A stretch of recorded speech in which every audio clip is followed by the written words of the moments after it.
Konsep pendidikan menurut Ki Hajar Dewantara yaitu yang pertama, menyesuaikan kodrat alam dan kodrat zaman siswa. Yang kedua, mengibaratkan guru sebagai seorang petani. Yang ketiga, pendidikan yang paling utama adalah budi pekerti.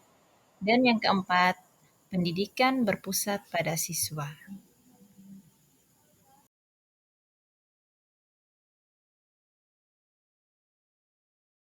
Satu, pendidikan menyesuaikan kodrat alam dan kodrat zaman siswa. Pendidikan menuntut kodrat alam artinya guru sebagai penuntun bagi kodrat alam yang sudah dimiliki siswa sejak lahir, berupa bakat dan kondisi di mana ia dilahirkan. Seorang anak harus diajarkan sesuai dengan kodrat alam di mana ia tinggal dan dibesarkan. Kedua, pendidikan menuntut kodrat zaman siswa, artinya guru sebagai penuntun agar siswa bisa menyesuaikan diri dengan kodrat zaman yang oleh KHD hal ini merupakan aspek penting dalam keberhasilan pendidikan.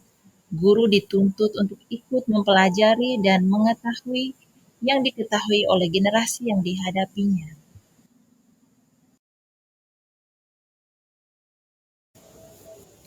Yang kedua, pendidikan mengibaratkan guru sebagai seorang petani.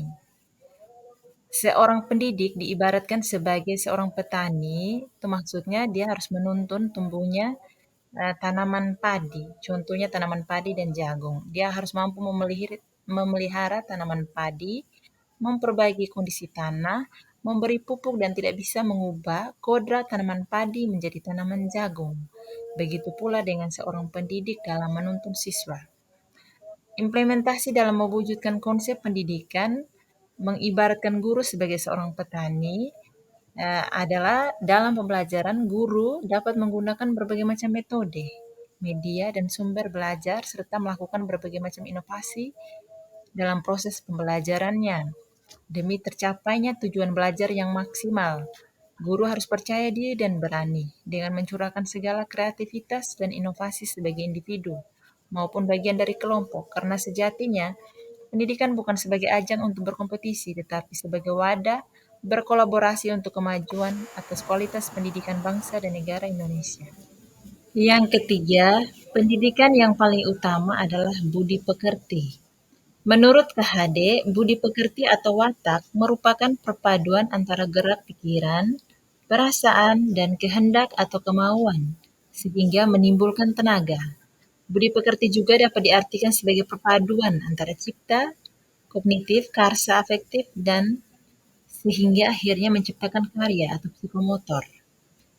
Implementasi budi pekerti dalam pendidikan yaitu contohnya usaha dalam menerapkan nilai-nilai budi pekerti kepada siswa dilakukan dengan cara membuat sebuah kesepakatan antara guru dan siswa untuk melakukan kegiatan sehari-hari di sekolah.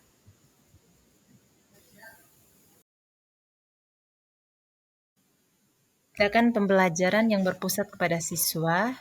Tujuan dari kegiatan ini diantaranya adalah meningkatkan peran serta siswa dalam pembelajaran, meningkatkan semangat dan antusias siswa saat mengikuti pembelajaran, meningkatkan kerjasama siswa, dan menanamkan pendidikan karakter disiplin kepada siswa. Implementasi pendidikan berpusat pada siswa.